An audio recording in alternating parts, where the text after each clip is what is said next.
Hello guys, welcome back to our channel. അപ്പം നമ്മൾ കുറേ ദിവസമായിട്ട് വീഡിയോ എടുക്കാത്ത കാരണം എന്താ വെച്ചാൽ എനിക്ക് എക്സാം ആയിരുന്നു.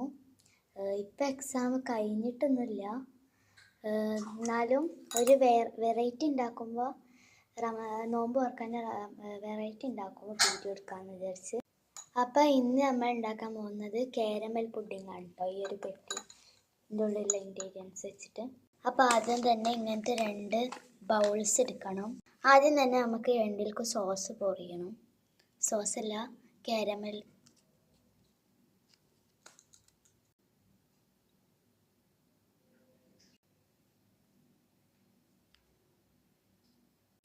അപ്പോൾ ഗൈസ്, ഞാൻ പറയാൻ മറന്നുപോയി, ഇതിലുണ്ടാവുന്ന ഇൻഗ്രീഡിയൻസ് ഇത് ഈ ഒരു പാക്കറ്റ് കാരമലും പിന്നെ അത് എത്താത്തില്ലേ ഈ ഒരു പൗഡറും ആയിട്ടുള്ളത്. അപ്പോൾ ഇത് രണ്ടും ഫില്ലാക്കിയിട്ടുണ്ട്. ഇത് ചെറുതും വലുതാണ്. അപ്പോൾ ഇനി ചെയ്യേണ്ടത് ആദ്യം ഇങ്ങനത്തെ ഒരു പാത്രം എടുക്കുക. ഇനി 500 ml പാല്.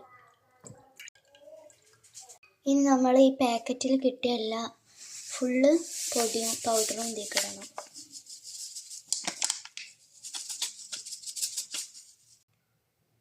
അപ്പോൾ നമ്മൾ മീഡിയം ഫ്ലെയിമിൽ ഇട്ടിട്ട് നന്നായിട്ട് മിക്സ് ചെയ്തുകൊണ്ടേ ഇരിക്കണം കേട്ടോ, തിളയ്ക്കണ വരെ.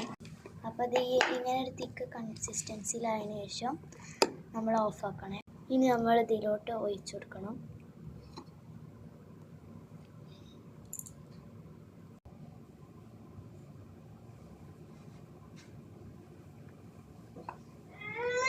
അപ്പോൾ അത് രണ്ടും ഫില്ലായിട്ടുണ്ട്. അപ്പോൾ നമ്മൾ ഫ്രിഡ്ജിലേക്ക് വെക്കാൻ വേണ്ടിയിട്ട് കുറച്ചൊരു ചൂടാറാൻ വേണ്ടിയിട്ട് കാത്തുകയാണ്. അപ്പോൾ ഗൈസ്, നമ്മളിത് ഫ്രിഡ്ജിൽ വെച്ചിട്ടുണ്ട്. ഇനി ഇത് തണുക്കുന്ന വരെ നമ്മൾ ഫ്രിഡ്ജിലേക്ക് വെക്കണം കേട്ടോ. അപ്പോൾ ഗൈസ്, നമ്മൾ പുഡിംഗ് ഇത് ഇവിടെ റെഡി ആയിട്ടുണ്ട്. ഫ്രിഡ്ജിൽ നിന്ന് ഇപ്പം എടുത്തിട്ടുള്ളൂ കേട്ടോ. അപ്പോൾ ഗൈസ്, നമ്മളിത് മൂടിയിട്ട് ഇതിലേക്ക് പ്ലേറ്റിലേക്ക് ആക്കാൻ പോവാണ്. അപ്പോൾ ഗൈസ്, നമ്മളിത് ഇതാക്കിയിട്ടുണ്ട്. അതിലേക്ക് വന്നു നമുക്ക് പൊന്തിച്ചേക്കാം. അപ്പോൾ ഇത് ബത്തൂരൊക്കെ കഴിക്കാൻ വെക്കാം. അപ്പം നമുക്ക് ടേസ്റ്റ് നോക്കാം. നോർമൽ നമ്മൾ ഷോപ്പിലൊക്കെ പോകുമ്പോൾ ഇങ്ങനെ ചെറിയ കപ്പിൽ കിട്ടാറുണ്ട്, അതിൻ്റെ അതേ ടേസ്റ്റ് കിട്ടോ. ഈ ബത്തൂര് കഴിച്ചിട്ട് അഭിപ്രായം പറയും.